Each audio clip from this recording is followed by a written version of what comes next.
Good evening. I'm going to read you a story from one of my my favorite authors, one of my favorite books. This is a collection of stories. It's published in 1967 and they're science fiction. And I absolutely love old science fiction. I love it because the imagining is the same as people who write science fiction now, but there are some things that have happened in technology that that people of the time just couldn't foresee, couldn't imagine. In this example, they have no inkling of digital storage or digital information. So it's I find that a lot of science fiction stories written before the 80s, it fascinates me that they have stories about space travel and stories about automation of robots and automation of society and faster than light travel, and yet they'll have the information stored on microfilm or in this case a card catalogue. The microfilm is an example from Methuselah's Children, which is what really got me into old science fiction, because some of it is just astounding work, but then some of it is just, it's so anachronistic. I assume that's how you pronounce that. I'm not going to edit this video. I'm recording it using YouTube's direct recording software.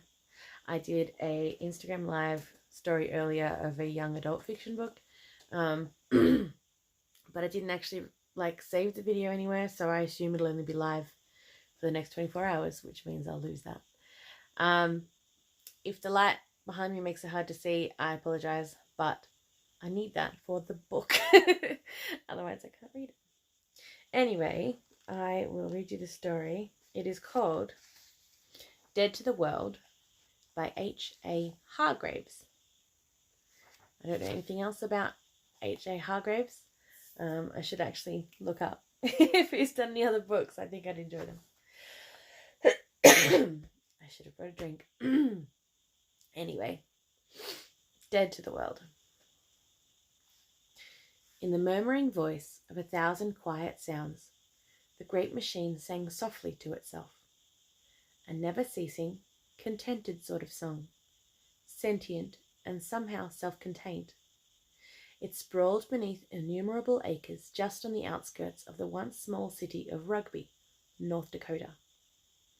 Through its myriad channels, like blood through a human body, 250 million cards moved swiftly, surely, momentarily caught here to receive an electronic notation, passing elsewhere to be relieved of that notation.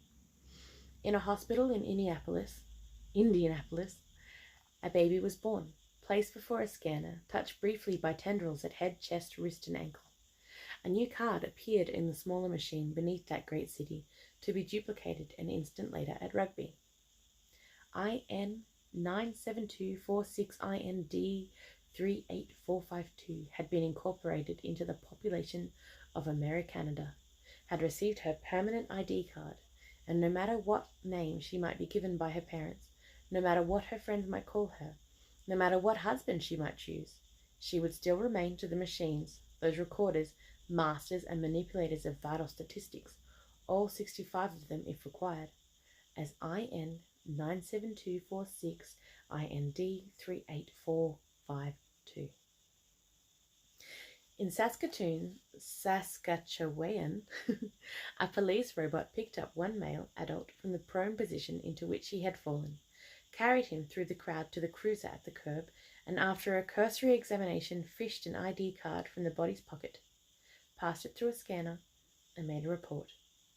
In machine number 58, about 50 miles north of that metropolis, card SA 537 SAS 8442 was flicked into a side channel, passed beneath several recorders, and dropped at last into a receptacle marked deceased, stilled for that last time in several years. Again, an instant later, card SA537 SAS8442 was sidetracked in the machine at Rugby to drop eventually into a similar receptacle. This time, however, the 1 in 100 million possibility discounted by technicians and authorities came to pass. As the card was flicked into a side channel, a minute variation in a current caused an echo, and the card behind was flicked in too. So it happened that BE96647CON374699 came to rest, and shortly thereafter at Danbury, Connecticut, the duplicate did likewise, deceased. In Bethel, Connecticut, it was one of a lifetime of identical days for everyone, including Joe Schultz.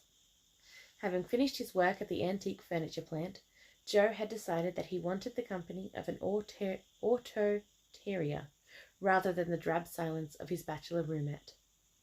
Prices being the same whether you slipped your ID card into the slot at home or at the auto terrier, the main difference was that you could actually see the rows of offerings rather than mere pictures, and there was life, such as it might be, around you. Moreover, there were opportunities for an enterprising man like Joe. He had punched his choices, picked them up at the robo-cashier's desk, and noted with some discomfort that his receipt was blue, though it was nearly a week till payday rolled around. Well, he thought, often enough he was in the red by this time, and he had once or twice even had to go through the lengthy routine of securing extra credit to be placed against his account a few days before payday. And he was one of the fortunate ones. He actually performed physical work of a certain speciality, thereby gaining a little higher credit in his account. Let no one ask how he had got the job. He wondered how others could survive as mere button pushers. Joe looked carefully at the diners, finally choosing one somewhat overweight, middle-aged woman who sat alone with her tray of calorie-rich foods. Slipping deftly between tables, he came to a firm stop, flashed a brief smile, said, "May I?" and sat solidly opposite her. For the first moment or so, he concentrated on the fairly meagre contents of his own tray, ignoring the faint but insidious background music which was psychologically designed to speed up the act of eating, to move more people through the place each hour. Then he began to size up his table companion, the target, in order to plan his brief campaign. She was obviously unaffected by the music, a tough case for his purpose, but this made it more of a challenge. As an opening gambit, he deliberately pushed aside some of his greasy French fried potatoes, clucking gently to himself.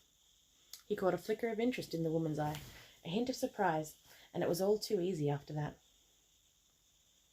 "Cholesterol," he said to his companion, stabbing with his fork at a pale green snap bean. "You know," he added, as the woman's brow furrowed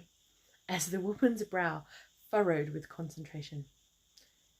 "Gets the insides of your arteries." He went back to worrying the contents of his plate for a moment. Then, just as her attention was about to shift away from him, he flashed a rueful grin at the woman. "Had a buddy go that My goodness. Had a buddy go that way last year, so I'm touchy on the subject. Nice guy he was, though. Big, happy, healthy he looked. Until the day he went. Hardened up arteries, the doc said. Yes, sir. Heart couldn't take it, you know. Doc warned him. He said, leave those calories alone and those fat foods, they're poison. Nothing but poison. Old Art wouldn't listen, though. Nice guy he was." Joe subsided, just barely watching out of the corner of his eye as the woman's mouth went hard and straight. Then she shrugged her shoulders and picked up her fork. Joe shoved his half-empty plate away and lit up a cigarette, watching the news fax as its words crawled across the far wall. The woman paused, fork halfway to her mouth. She took a mouthful of food. Slowly her fork came down, dropped to her plate as she sighed, pushed back her chair and heaved herself up. Only after she had left the restaurant did Joe slip her dessert onto his tray, finish his own meal in a leisurely fashion, and savour his prize. It had been easy, after all. Feeling as much at peace with the world as he ever did, Joe decided that his little victory warranted an extra cup of coffee, sidled over to the beverage area in a mood of self-congratulation, and slid his ID card into the slot. For a fraction of a second it failed to register on him that his cup remained empty, that in fact the machine had rejected his card. Puzzled, he looked at his card, cup, and machine, then tried again. Again the machine dropped his card into the rejection tray. Joe stood in complete amazement, trying to think out what might be wrong, only moving away when the line behind him began to grow restive. Such a thing had only happened once before to him, and then he had been given sufficient warning from his red receipts, but had chosen not to ask for advance credit until he actually ran out. But he knew the simple meal he'd bought just now could not have run him completely through the blue and onto the red. Shaking his head, he moved down to the end of the service spaces, to a slot with a malevolent red light over it, and a side which read, Official Inquiries. After a moment of hesitation, he slipped his card into the slot and waited. The hum of scanning equipment stopped, but the machine retained his card for what seemed an agonizing length of time. Finally, with a kind of hiccup, the card was released, and from a special slot at the side there issued an instruction sheet. Joe pulled the sheet free and read with mounting incredulity. Notice: the card you have found belonged to a person now deceased. Please deposit it in the nearest government incinerator chute, labelled Official Documents. Warning: it is a legal offence to retain the ID card of any persons deceased. A record of this inquiry has been preserved, and action will be initiated if the accompanying ID card is not destroyed within 48 hours. Aware now that something had gone drastically wrong with his records, Joe was quite uneasy, but still, his mind told him it must be relatively easy to straighten this out. He knew that occasionally something went wrong, and he had heard of people who'd run into problems larger than mere overspending. There was the legend of the guy who'd been billed for something like 100 times his expected life earnings, though. Seems, Joe mused, that he was made president of something so he could pay it off. That's right, he was made president of the foreign country whose loan had been placed against his account. Well, at least his own next step was clear. He would have to find a written inquiry booth, fill out a form, and get this straightened out quick. Suiting action to thought, he left the auditorium and headed for the local government building. Half an hour later, Joe Schultz, deceased, was on the walkway again, shaking his head in utter disbelief. He had tried 3 different forms, none of which seemed precisely to fit his case, each one being returned by the machine with the identical notice and warning he had first received. Finally, in desperation, he had filled out a form requesting information on persons deceased and received a sheet directing him to his nearest coroner's office or an accredited spiritual advisor. With this sheet still clutched in his hand, he returned slowly towards his apartment block, painfully attempting to make some sense out of the situation. But more complications were still to come. On arriving at his own door, he found a pair of robo-movers meticulously cleaning up, after having removed all of his personal belongings, and the 1 or 2 pieces of furniture that had belonged to him, the 1 or 2 pieces of furniture that he had purchased over the past few years. It was too much. In a burst of anger, Joe stepped in front of one of the movers and wrenched the polishing cloth out of its grasp. "What are you trying to do?" he shouted at the machine. It simply stood still, waiting, humming to itself, while the second machine, obviously more complex, turned and moved swiftly up to him. Scanners moved up and down briefly. Another sheet of paper was ejected at Joe, and both machines went back to work. Helplessly he stood and read the directions for next of kin, which advised him that his goods had been removed under seal to a government warehouse, pending issue of redirection orders, and warning him that it was a felony to attempt to remove any article, or to impede, obstruct, or in any way to interfere with the work of the robo-mover. Now completely confused, Joe wandered aimlessly from the building and down to the walkway, trying to understand what had happened to him in so brief a time, and to think of anything he could do. The coroner's office, his first sheet had said, but it would be closed now, he realized, and moreover, if it was like any of the few offices he had been in, there would be a robo-clerk anyway. He watched the faces of the few people moving purposefully along the walkway, wondering idly if any of them had ever run into such a problem. It would do no more good to ask for help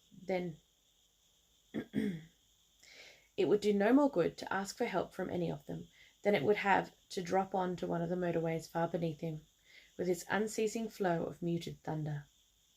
You lived your own life these days, and the fewer questions asked, the better. Stop that burly guy there, for example, and ask him for help, he thought. Looks like the kind who would set you up for the first hospital visit, and later. They would set you up for the hospital first, and find out later if you were trying to heist him. My words have gotten mixed. The hospital, Joe said aloud. That might be the answer, at least temporarily. He had been in a hospital twice in his life, and each time it had been a very pleasant experience. Lots of rest, good food, even some nice-looking girls around, though they didn't have time to talk to ordinary patients. He could stand that all right, at least for the night. Of course, if they stuck him in the analyzer, he might get thrown out, but the second time he'd been admitted, they hadn't examined him till the next morning. He remembered being pretty riled up over that, thinking at the time that he might die before they got around to finding out what was wrong with him, and he'd felt pretty foolish the next day when they told him he'd just had too much of a bad batch of Alcade down at the Bethel Auto Bar. At least it was worth the chance that they would admit him tonight, before they found out he was faking. 1900 right now, he mused. Can't take a flipper anyway, and I can't pay the fare, so if I walk it will be 1930 when I get there. I'll wait till 2000 and then I'll get in. Is it 2000 or 2000 when you talk in military time? He felt a bit better now that his mind was functioning again, though he still wasn't sure what he'd do the next day. He set out towards the hospital, mulling over possibilities. The little park in front of the hospital was pleasant, one of the newer models ingeniously designed to provide an illusion of isolation almost immediately upon entering. It took a sharp eye to determine which of the shrubs, trees, and flowers were synthetics at this time of year, when everything was determined to grow, no matter what the odds. Joe noticed that the grass had recently been replaced. There was one spot where the manufacturer hadn't got enough green into it. In all, though, the effect came through, and he began to relax a bit for the first time since his card had been rejected. It was almost dark when the robo-watchman arrived, and the concealed air rejuvenators had begun to hum before he decided to try his luck at the admittance entrance. Taking a deep breath, he stepped slowly through the doors and up to the desk, where a slim and decidedly junior staff member was busily stacking punched cards. In a hoarse and, he hoped, sick-sounding voice, he gave his name and asked to be admitted. The girl straightened up, faced him, and asked, "Could you give me some idea of what the nature of your complaint is?" Joe had already thought this out at the park, and now he looked down at the floor, shuffling a little, looking at the back wall of the office, and muttered, "Well, miss, I'd rather talk to a doctor, but it hurts a lot, you understand. If I have to, I could wait a little." He let his voice trail off, and he shuddered slightly. "Oh, I'll let you into one of the emergency stalls," the girl said quickly, "and send an intern as soon as possible." "Thanks," Joe said between gritted teeth. "Which way is it?" "Down the hall, to your left," the girl answered, and as she turned, she continued, "You have your ID card with you, of course?" "Sure," Joe said, fishing it out and holding it up in front of the desk where she rose, as if to glance at it. Then, faster than he could have anticipated, she reached out and took it from him, held it between trim thumb and forefinger, and slipped it into the admissions machine. Numbly, Joe stood waiting, not sure what might happen next, but certain that something would. It did. While the girl watched, horrified, two light green robo-attendants moved swiftly and silently to a stop, wheeled stretcher between them. Before she could do anything to prevent it, they had picked up a submissive Joe, slipped him onto the stretcher, strapped him down, and headed down the hall. Joe had no idea of where he was going, but he was fairly sure it wasn't to an emergency stall. He was deftly wheeled into an elevator, plummeted into the depths of the building, and just as deftly wheeled out into a subterranean corridor. In front of a door labelled morgue, they stopped for a brief second, and as it opened soundlessly, Joe suddenly realized what had happened. He was paralyzed with fear as the robo-attendants lined him up with toes pointing upwards, with toes pointing towards a bank of overlarge drawers. One of the machines opened the drawer as the other efficiently loosened the straps. Without really thinking, Joe sat bolt upright, slipped around the attendant, and made for the bank of drawers. Looking back over his shoulder, he caught a glimpse of the two robo-attendants moving in futile circles, searching the floor for the missing body. Then the door opened in front of him, and he was through it, into the corridor, and leaning weakly against the wall. Summoning up his strength, Joe headed back to the elevator, punched the button, and glanced feverishly over the floor list beside it. "Walkway admissions, 35, he read, and as the elevator door slid back, he whipped in and punched 35. Breathing deeply as the car ascended, he tried to slow his racing pulse. Then, moving quickly without actually running, he retraced his path. Ahead, the little girl, as white now as her uniform, was explaining to a full-fledged nurse, waving his ID card to give emphasis. Breaking into a run, Joe passed between them, grabbing his card on the way. Only when he was across the walkway and into the park did he stop, slumping down onto a bench to seek the calmness after his narrow escape.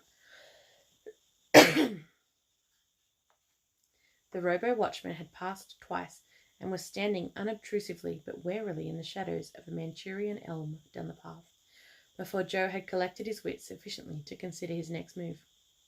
Hospitals were out. The coroner's office was closed. His accredited spiritual advisor seemed like the only remaining hope, and here there was a small problem.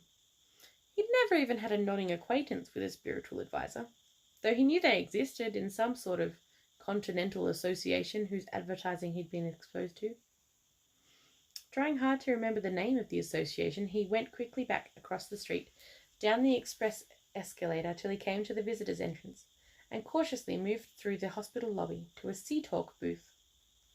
Summing the scanner for the yellow P, he watched racing capitals until S appeared, then hit the mid-speed until SP came up, and switched to slow until spiritual advisors showed. Christian Unitarian Spiritual Society was second in a shortlist that began with Buddhist Friends Society. Scanners reversed, he moved at high speed back to the C range, stopping at CUSS. It took a long time to find the address of his nearest advisor, the list again containing fewer names than he had expected. He was about to place his call when he realized he could no longer do so, since one had to present their ID card, even for a collect call. Instead, he memorized the address and took the walkway yet again, happy to be doing something to keep his mind from being paralyzed by creeping hysteria. Within 15 minutes, he was standing before the sub-level apartment door of Benjamin Scoop, B.A., M.A., B.D., Ph.D., D.D., spiritual advisor. Scroop, Joe quickly learned, was a man who clearly gave far more attention to the needs of the spirit than the body. He stood about 6'5", weighed about 160, and had huge, wistful brown eyes that looked from a distance like chocolate mints adrift in a bowl of instant milk. Eager to be of help, he advised Joe to step in and unburden himself, and Joe accepted. It was incredible, Joe thought, as he squeezed onto a thinly upholstered bench at one side of a fold-down table, how much could be recessed into the walls of an efficiency living space. He had read about the ELS in passing, but this was his first experience with one. Here were 3 rooms, counting bathroom, in a space smaller than his 1.5. No door, of course, between this and the bedroom, where he could see 3 triple-tiered bunks folded up to the wall.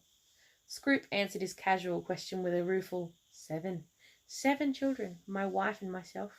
The children seem to spend every waking minute at the house centre, and my wife works. It's only crowded for breakfast, supper, and sleeping. Joe made an inane comment about not needing an office with such an arrangement, thinking all the while that in these surroundings a well-fed soul would be much more comfortable than a well-fed body. But it was time to get down to his problem, since he figured the rest of the family would be back pretty soon. Briefly he sketched out what had happened to him, and filled in details in response to precise questions from the extremely sharp Scroop. This character, Joe thought, might be a spiritual advisor, but he certainly seemed to know the shape of the hard world outside his door. He allowed himself a bit of hope. But any optimism he might have generated was soon squelched by Scroop, who said quite frankly that in his dealings with the coroner's office he'd gone through more foul-ups than straightforward situations.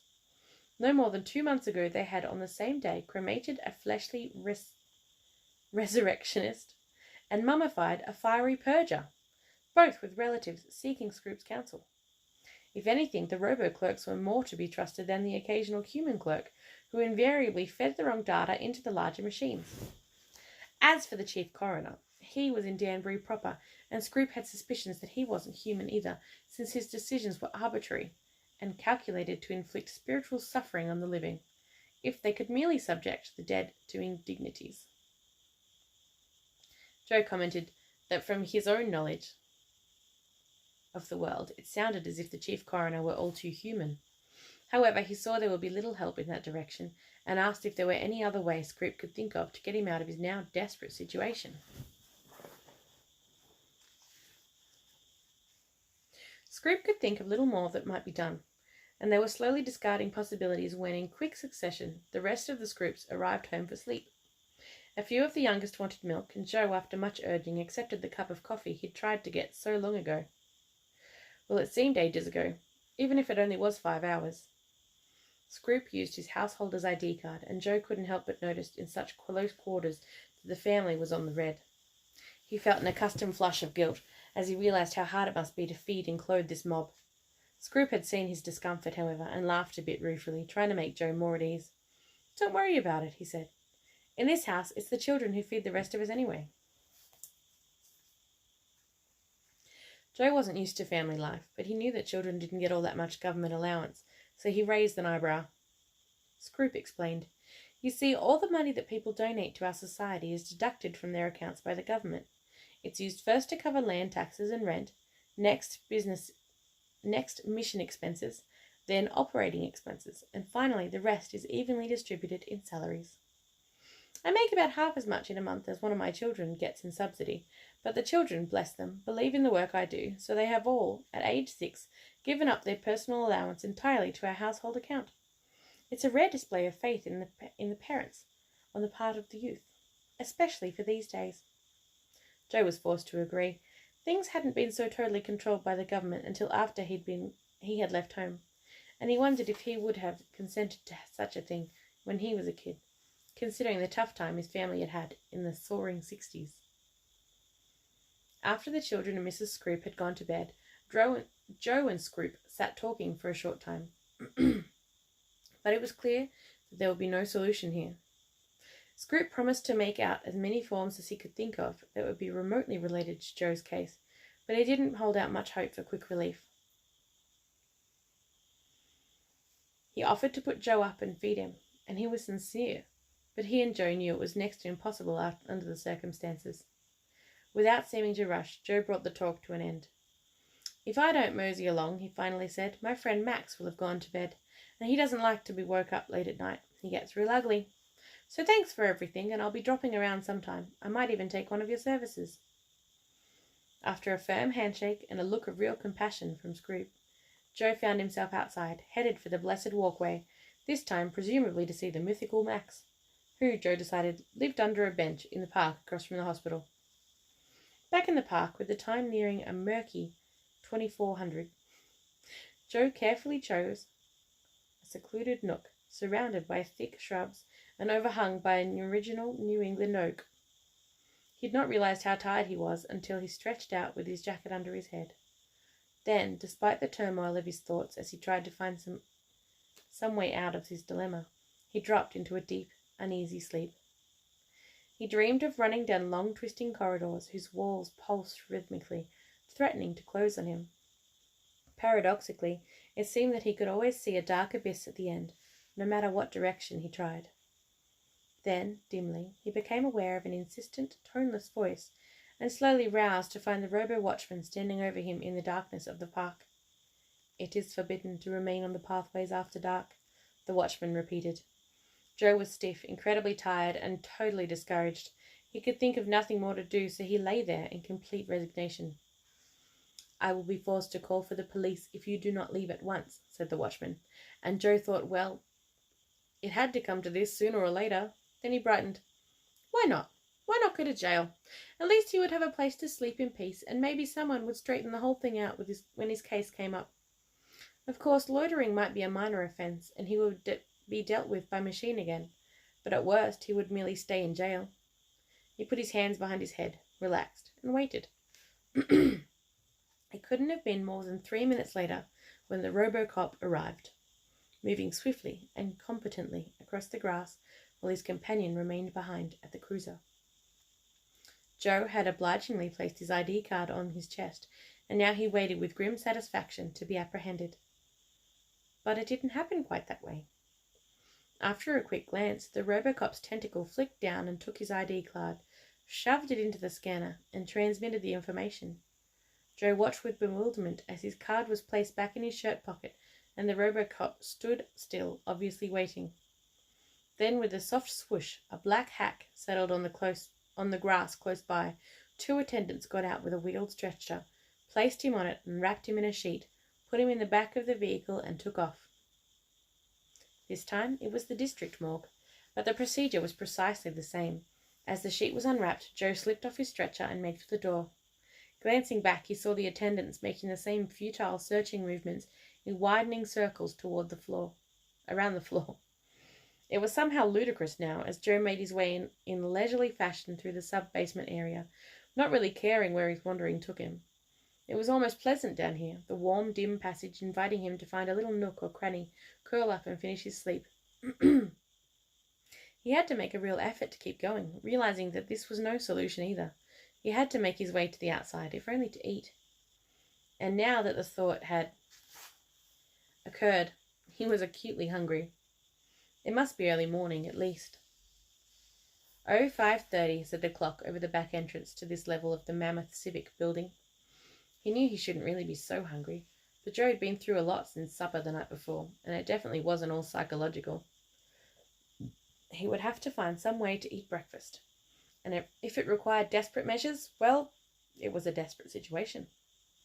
One or two meals he might go without, but he wasn't going to starve, even if it seemed that the machine was intent on having him dead to make the records accurate. He set out for an auto terrier, still not quite sure of what his next move could be. There was a big one, only a block down, and Joe stood across from it, watching the early morning crowd scurry in and out. There was no use going in until he knew what he would do. He could try to force the serving doors, but he couldn't guarantee they would pry open easily, and besides, there would be loads of people watching him. Not that it mattered much now, but he still wasn't ready to commit an open theft. No, there had to be a better way. What about a back entrance, he thought. It has to have a service area. He began to search, and before long found a neutral grey door marked Food Services. Gently he tried the door, opening it slowly until it stood wide, revealing a small room with 3 more doors. One said accounts, one said maintenance, and the third said unauthorized persons not permitted. Like the old stories on Kidvid, he thought, with a flash of wild humour. Obviously, it was the last one he wanted, and without further delay he opened it and passed through. To his left, a scanner blinked officiously at him, demanding that he present his ID card, but he was interested in the magnificent view that stretched in front of him. Racks of prepared plates lined one side, coming up on a conveyor belt from an escalator at the far end, while smaller belts moved endless amounts of food to the pigeonholes where customers made their purchase. Entranced, Joe watched toast and jam, eggs, bacon and eggs, ham and eggs, pancakes, muffins, buns, enough for an orgy. Then, shaking his head as if hypnotized, he loaded himself down with pancakes, bacon, and coffee. He reached across a belt and picked up a knife and a fork, seated himself on a stack of waiting trays, and began wolfing his meal. Halfway through the coffee, the Robocop came. Joe stood still, licking syrup off his fingers as the cop moved warily into the room, blocking his escape. "Please do not move," said the cop, "or I will have to detain you by force." Joe reached for his coffee cup, and almost too fast to be seen, the Robocop pinned his arms to his sides. Another tentacle snaked out and checked his pockets, removed his ID card, and inserted it into the scanner. At the same time, Joe felt himself being touched at the head, chest, wrist, and ankles, a procedure that had a familiarity somewhere beyond the fringes of memory. The Robocop hummed as time spun out, and Joe began to sense that something was not quite going right. Gradually the hum increased. The Robocop's visual senses began to glow brighter, and it seemed to Joe that the tentacle that held him grew tighter. Soon he could smell the odour of scorched insulation and see tiny wisps of smoke issuing from minute fissures in the Robocop's shell. At last, with a belch of smoke and a drunken lurch, the Robocop disgorged his card, unrolled limp tentacles, and went dead. Amazed, Joe could only watch for a moment or so. He'd never seen any piece of automated equipment do this before, particularly none with any degree of independent decision-making abilities. It was almost like watching a person die. He picked up his card, half expecting the cop to come to life and seize him again, but nothing happened. Regaining some composure, Joe moved cautiously to the belts, picked a slab of apple pie, and with studied disdain held it between thumb and fingers as he swaggered by the silent, burned-out Robocop. Only when he reached the outer room did he hurry. It was 10 o'clock, and Joe Schultz, deceased, was reclining in a luxurious bed in one of the most luxurious hotels in the greater Danbury area. He got there by the simple expedient of reaching across the desk behind the recepto clerk and taking one of the 2 keys in a slot nearest him. Checkout time was 1400, European style, he knew from the high-priced ads. Following the news facts. He might have 7 hours of uninterrupted sleep, he figured. But if he were interrupted, so what? For Joe Schultz had found the solution to his problem. It had been right there in front of him all the time, if he'd only stopped thinking like a good, law-abiding citizen. The real tip-off had come when that Robocop, good law enforcement officer that it was, had broken down under the onslaught of conflicting information. When it apprehended a moving, living lawbreaker, it seized and identified both ID card and offender. Joe knew little about the information patterns of such machines, but he lay there in delight, imagining what had gone on. Offender carried card of Joe Schultz. Joe Schultz was deceased. Offender was identified therefore as Joe Schultz. Joe Schultz was deceased. Offender was alive. Offender's card there identified him as Joe Schultz. Plooey! And if he preferred, he could always stay absolutely still to be carted off to the morgue. He squirmed and stretched into a more comfortable position, drifting off into sleep as he envisioned the clothes he would secure, the foods he would eat, the places he would sleep. In the immense peace of the truly free, Joe Schultz lay, dead to the world. Let's wake up the cat. It's a longer story than I remembered. I hope it was interesting to you. The differences between now and then are huge. I find it fascinating that it's in the future, but obviously written with the mind of the past. Anyway, that was a bedtime story. So good night.